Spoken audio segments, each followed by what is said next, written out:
جی اس وقت ہم اقوام متحدہ کے انسانی حقوق کونسل کے ہیڈ کوارٹر میں موجود ہیں اور ہمارے ساتھ ڈاکٹر نسیم بلوچ صاحب موجود ہیں جو کہ BNM پارٹی کے جو ہے وہ چیئرمین ہیں، اور ہم اس سے بات کریں گے کہ بلوچستان میں ہم دیکھ رہے ہیں کہ ایک عرصے سے صورتحال جو ہے وہ انتہائی کشیدہ ہے، تو جو BNM پارٹی اس کا قیام اس کی وجوہ اس کے حوالے سے اگر آپ مجھے بتائیں، تھوڑا سا ایکسپلین کریں کہ کیا وجوہات تھی کہ جس میں آپ نے ضروری سمجھا کہ یہ پارٹی ضروری ہے۔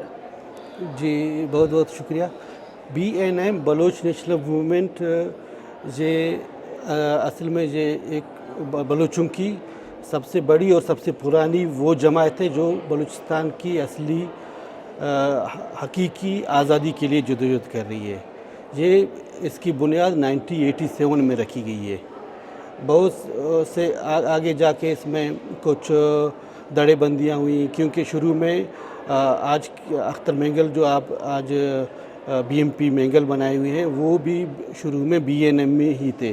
انہوں نے آگے جا کے ان کے دڑے بندی ہوئی، BNM مینگل بن گیا، پھر BNM دوسرے گروپ میں بٹ گئی۔ خیر انہوں نے آخرکار اپنی علیحدہ پارٹی بنائی، BNM سے وہ علیحدہ ہو گئے۔ جو لوگ BNM میں رہ گئے وہ بہت سے پاکستانی پارلیمان میں بھی انہوں نے جو ہے تجربے کیے، سمجھے آزمائے، لیکن جو ایک ڈیموکریسی، جو ایک ملک میں ایک جمہوریت ہوتی ہے، وہ ہمیں پتہ ہے کہ پاکستان میں کوئی جمہوری نظام ہی نہیں ہے۔ تو BNM کا شروع ہی سے یہ موقف رہا ہے کہ وہ بلوچوں کی آزادی کے لیے جدوجہد کرے گی۔ گو کہ انہوں نے شروع میں 1980s اور 90s میں پارلیمنٹ کو بطور ایک ذریعہ استعمال کرنے کی کوشش کی، لیکن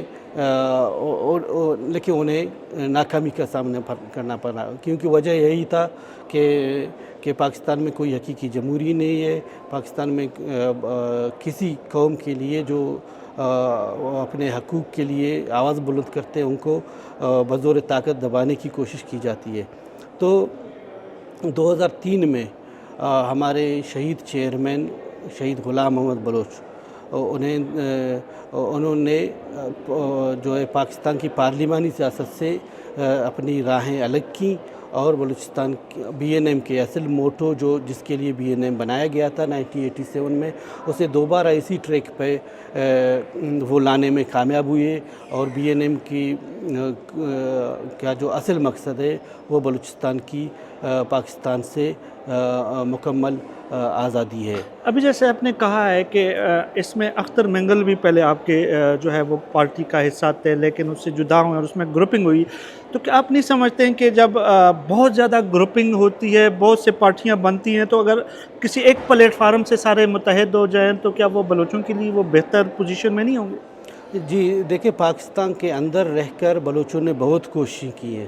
وہاں 4 جماعتی اتحادیں بنی ہیں، وہاں پونم بنایا جس میں بلوچ، پشتو، دوسری اقوام بھی ساتھ رہے ہیں، انہوں نے اپنے حقوق حاصل کرنے کی کوشش کی ہے، لیکن یہ سب بیکار اور ضائع ثابت ہوئی ہیں، کیونکہ ان تجربوں سے ہم سب نے، بلوچوں نے، پشتونوں نے، آج سندھیوں نے، سب نے یہ سبق سیکھا ہے کہ پاکستان میں رہ کر ہم کوئی اتحاد کر کے، ہم کوئی بہت بڑی الائنس بنا کر اپنے حقوق حاصل نہیں کر سکتے ہیں، کیونکہ پاکستان کا جو ایڈمنسٹریٹو سسٹم ہے، آپ دیکھیں بلوچستان سے قومی اسمبلی کی کتنی 16 سیٹیں بن جاتی ہیں، اور جبکہ پاکستان کا ایک صرف وزیر اعظم بنانے کے لیے صرف پنجاب کی چند ڈسٹرکٹ کی سیٹیں کافی ہوتی ہیں۔ تو اس طرح بلوچوں، پشتونوں یا سندھیوں کے لیے اس سسٹم میں وہ جتنے بھی اتحاد بنائیں، چاہے بلوچ اپنے آپس میں اتحادیں بنائیں، چاہے سندھیوں کے ساتھ، پشتونوں کے ساتھ اتحادیں بنائیں، پاکستان کے اندر رہ کر وہ اپنے نہ حقوق حاصل کر سکتے ہیں، نہ وہ موجودہ مظالم جو ان اقوام پہ ڈائی جا رہی ہیں، نہ وہ اس سے چھٹکارا حاصل کر سکتے ہیں۔ ابھی ہم دیکھیں کہ پچھلے بہت سی دہائیوں سے ہم دیکھ رہے ہیں کہ بلوچستان میں احتجاج بڑھ رہا ہے، اور یہ وقت گزرنے کے ساتھ ساتھ اس احتجاج میں شدت آ رہی ہے، تو بنیادی طور پر جو بلوچ ہیں وہ چاہتے کیا ہیں، ان کے مسائل کیا ہیں، اس حوالے سے ذرا بتائیے گا۔ جی، بلوچ के मसाइल को समझने के लिए मैं समझता हूँ थोड़ी बहुत हिस्ट्री को, बलूचों की हिस्ट्री को, या पाकिस्तान के साथ आज जो पाकिस्तान में एक अपना सूबा करार देता है, इसको समझने की ज़रूरत है। पाकिस्तान 1947 में वजूद में आया, उससे पहले पाकिस्तान का कोई वजूद ही नहीं था, जबकि बलूचिस्तान का वजूद पहले ही सी था। जब ब्रिटिश इधर बरसगीर हिंदुस्तान से चली गई तो उन्होंने एक मुल्क पाकिस्तान बनाई। पाकिस्तान बनाने से पहले उन्होंने बलूचिस्तान की आज़ादी का ऐलान किया 11 अगस्त 1947 को, जो पाकिस्तान और इंडिया की आज़ादी से 4 दिन पहले वो उसका ऐलान हुआ था, जिसका ऑल इंडिया रेडियो में भी ज़िक्र आया, जिसका न्यूयॉर्क टाइम्स में भी ज़िक्र आया है। बहुत से मतलब वो प्रूफ हैं। इससे पहले जो ब्रिटिश रूल के ख़िलाफ़ बलूचों ने जद्दोजहद की है, वो भी हिस्ट्री का हिस्सा है।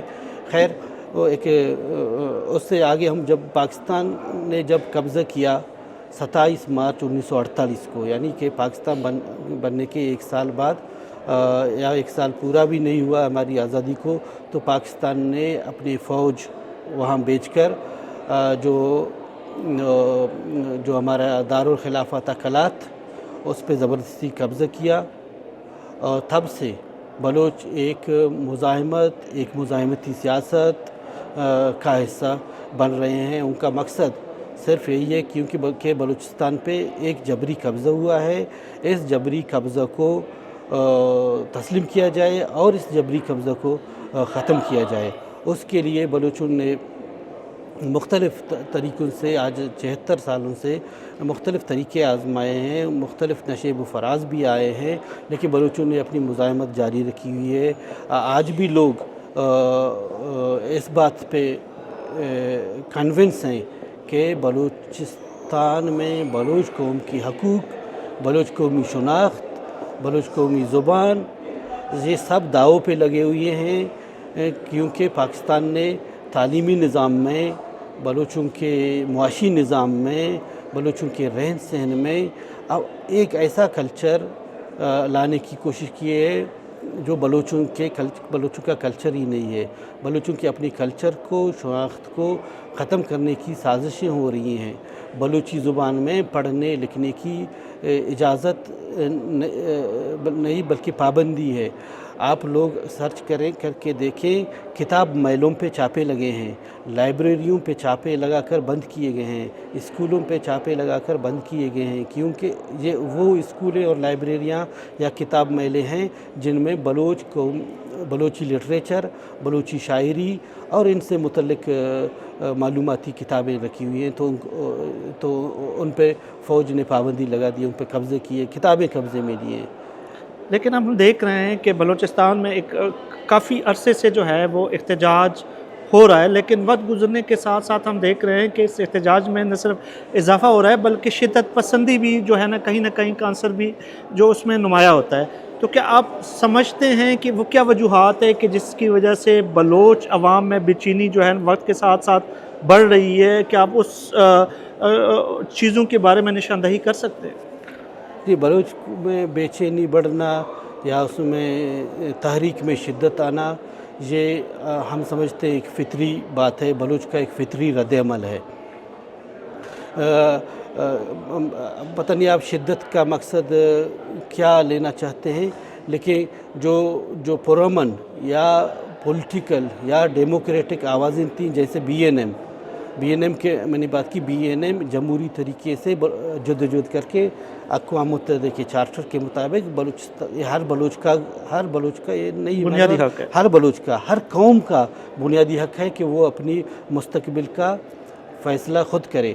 इसी बुनियाद पर BNM, BSO आज़ाद, दूसरी पार्टियाँ हैं जिन्होंने अपना ये एम्स और ऑब्जेक्टिव्स में लाया है कि हम इस बेस पे जद्दोजहद करेंगे और जमहूरी तरीके से अपनी खोई हुई आज़ादी को वापस ले लेंगे। लेकिन जब इनके ख़िलाफ़, इन पार्टियों के ख़िलाफ़ ब्रूटल क्रैकडाउन का मतलब ये है कि किल एंड डंप पॉलिसी BNM के बानी, इस जो सदर थे जो BNM को इस ट्रैक पे लाए थे 2003 में, वो शहीद ग़ुलाम अहमद थे।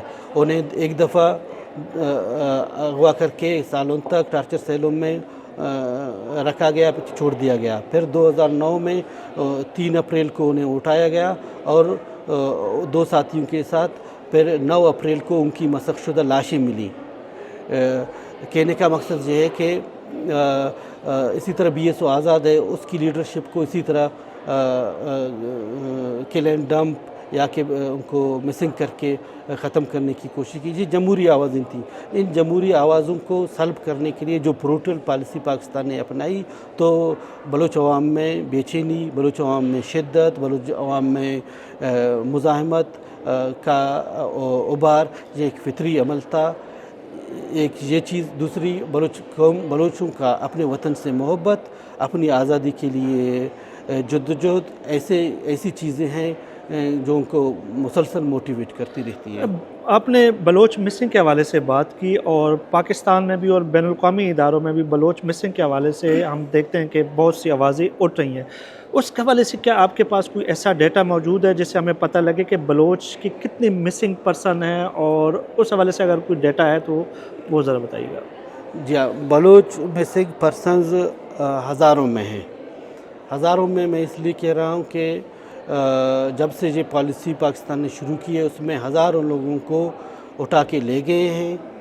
आज अगर हम कहते हैं 50,000 60,000, ये वो तादाद है जिसमें हज़ारों को लेकर टॉर्चर करके छोड़ दिया है। हज़ारों अब भी उनके कुली कैंप्स में, टार्चर सेल्सों में बंद हैं। हमारे पास जो डेटा है, या बलोच अवाम के बलोच मुख्तलिफ ह्यूमन राइट्स के ग्रुप्स हैं, या हमारी पॉलिटिकल पार्टी है, हमारा एक ह्यूमन राइट्स का विंग है फांक के नाम से, जो हम डेटा कलेक्शन कर रहे हैं। Voice for Baloch missing persons है, वो डेटा कलेक्शन कर रहे हैं। हमारा जो डेटा है उनके मुताबिक ये 15 से 20,000 जो डेटा हम कि कोई चाहे हम इनको इकट्ठा करके दे सकते हैं। बाकी में जो हम 50-60,000 कह रहे हैं, वो लोग ऐसे लोग हैं जिनमें उनको मुख्तलिफ ज़राए से उनको प्रेशर किया जाता है कि वो अपना नाम, अपने जो मिसिंग पर्सनस जो विक्टिम है उसका नाम सामने नहीं लाएं, ताकि उसके लिए, ख़ानदान के लिए, फैमिली के लिए और तकलीफ़ का बायस न बने, क्योंकि वो उसको मुख्तलिफ ज़राए से ऐसे धोखे में रखा जाता है, डार्क में रखा जाता है कि आप कुछ न बोलें, आप सामने ना आएँ, अपना वो जो है मुद्दा सामने न लाएँ, तो आपका बेटा, आपका भाई, आपकी बहन जो भी है उसको छोड़ दिया जाएगा। तो इस तरह के बहुत से केसेस हैं, वो सामने नहीं आते हैं। इस तरह की बहुत से जगह हैं जिधर एक्सेस करना मुश्किल होता है, लेकिन ये डाटा हज़ारों में है। देखिए, हम तो सिर्फ मीडिया में जो हमारे पास रिपोर्ट आती हैं हम उसी के ऊपर बात करते हैं, और हमारे पास चूँकि हम ग्राउंड पे नहीं गए तो हमारे पास जो असल अदाद-ओ-शुमार या जो हकीकत से करीब तर जो चीज़ें होती हैं वो मालूम नहीं होती।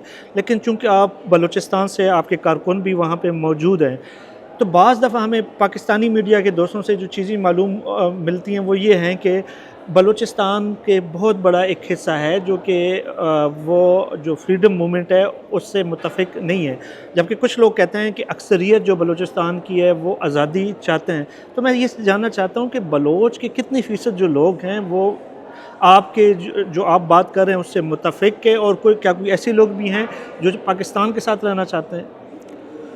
जी, इसका अंदाज़ा आप एक जो है आज़ादाना सोर्स, आज़ादाना उधर एक माहौल बनाएं, लोगों से पूछें, आपको पता चलेगा।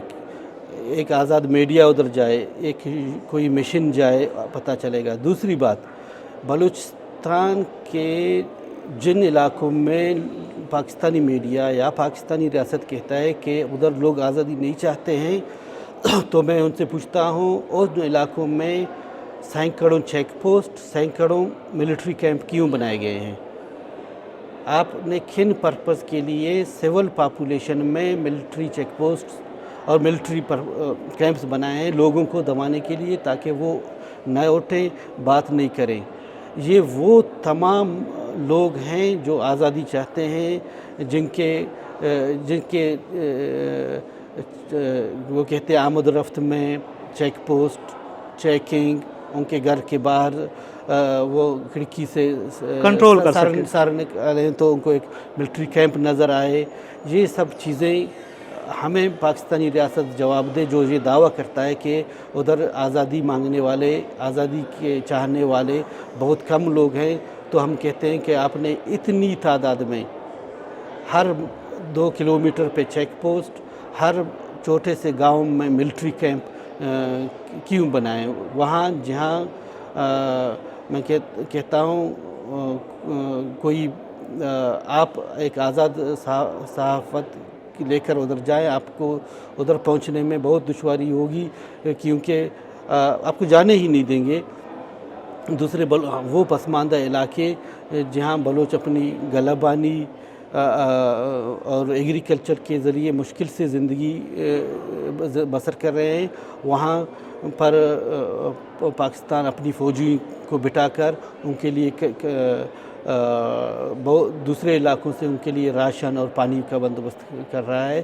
तो हम ये ख़ुद उनकी इस तरह की प्रेजेंस साबित करती है कि ये तमाम लोग आज़ादी के लिए जद्दोजहद भी कर रहे हैं, आज़ादी की जद्दोजहद करने वालों की हिमायत भी कर रहे हैं। अच्छा, बलूचिस्तान के लिए जो तहरीकें उठती हैं, और हमने देखा कि बहुत से लॉन्ग मार्च किए हुए हैं, इस्लामाबाद तक हमने देखा कि लॉन्ग मार्च किया गया। मामा कदीर ने, उसके बाद मारंग बलोच वो जो थी उन्होंने भी, डॉक्टर साहबा ने भी जो है एक मार्च किया, और उसमें हमने देखा कि KPK में भी, पंजाब में भी और सिंध में भी इनको एक बहुत बड़ी जो अवामी है वो सपोर्ट मिली अवामी सतह पर। लेकिन हम बाज़ दफ़ा जब ऐसी इतलात आती हैं कि बसों से बलूचिस्तान में पंजाबियों को शनाख्त करके मार दिया जाता है, तो क्या आप नहीं समझते हो कि ऐसी चीज़ें जो होती हैं बलोच तहरीक को नुकसान पहुंचाती हैं? जी, मैं समझता हूँ जो हमारी इतलात हैं, ज़ाहिर है हम भी इन चीज़ों को करीब से देख रहे हैं, हम भी अपने तरीके से तहकीकात भी करते हैं। ये देखें, एक बहुत बड़ी जंग, एक बहुत बड़ी मुज़ाहमत वहाँ चल रही है। हम इस मुज़ाहमत को, इस जंग को, पाकिस्तान और पाकिस्तानी मीडिया इसको एक और रंग देने के लिए बहुत से हरबे आज़मा रही है, लेकिन हकीकत में ये चीज़ें इस तरह नहीं हैं जो पाकिस्तानी मीडिया में बयां होती हैं, क्योंकि हकीकी चीज़ें पाकिस्तानी मीडिया से गायब हैं।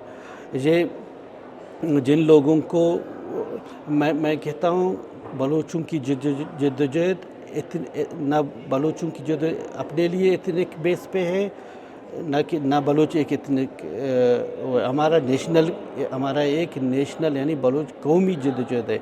हम दूसरी कौमों का एहतराम करते हैं। किसी को सिर्फ पंजाबी होने पर बलोच के उसके मंशूर में, बलूच की नफ्सियात में, हमारे रिवायत में नहीं है कि उसको सिर्फ इस बुनियाद पर निशाना बनाया जाए कि वो बलूच से अलग है। ये हम इसकी मिसाल और तरीके से भी दे सकते हैं। बलूचिस्तान कि वो इलाका है जहाँ आप अब भी गैर बलूच महफूज हैं, जो मुस्लिम नहीं हैं, हिंदू, सिख, ईसाई, ये वो मिनॉरिटीज़, हम इसको मिनॉरिटीज़ आप बोलें, जो भी वो मज़ाहिब हैं जो आज भी बलूचिस्तान में सुकून से रह रहे हैं, वो पंजाब में सुकून से नहीं रह सकते। पंजाब में श्रीलंकन कंपनी के मैनेजर के साथ क्या हुआ, पंजाब में अहमदियों के साथ क्या हुआ, पंजाब में सिखों के साथ क्या होता है, ईसाइयों के साथ क्या होता है। वो कौन था जिस पे एक खातून थी, मैं नाम भूल गया, उस पर एक किताब भी लिखी गई है फ्रेंच और इंग्लिश में, आसिया बीबी। हाँ जी, यस। उनकी ये चंद नाम हैं जो अब हम इसमें ले सकते हैं। इस तरह के हज़ारों केसेस हैं, लेकिन बलूचिस्तान में ये रिवायत ही नहीं है हमारी कि हम किसी गैर को इस बुनियाद पे निशाना बनाएं कि वो हम गैर है, वो बलूच नहीं है। नहीं, कोई मैं कहता हूँ जो लोग ये काम करते हैं या हमें जो मतलूबात पहुँचते हैं, ये फ़ौजी लोग हैं, मुख्तलिफ़ बेसों में कहीं पे नज़र आते हैं, बेस बदल कर जाते हैं। تو وہ اس طرح کی زد میں آتے ہیں کبھی کبھی، تو اس کو پروپیگیٹ کرنے کے لیے، جس سے وہ مسنگ پرسنس کے مسئلے کو غلط رنگ دینے کی کوشش کرتے ہیں کہ یہ ہماری زندانوں میں نہیں ہیں، یہ باہر چلے گئے ہیں۔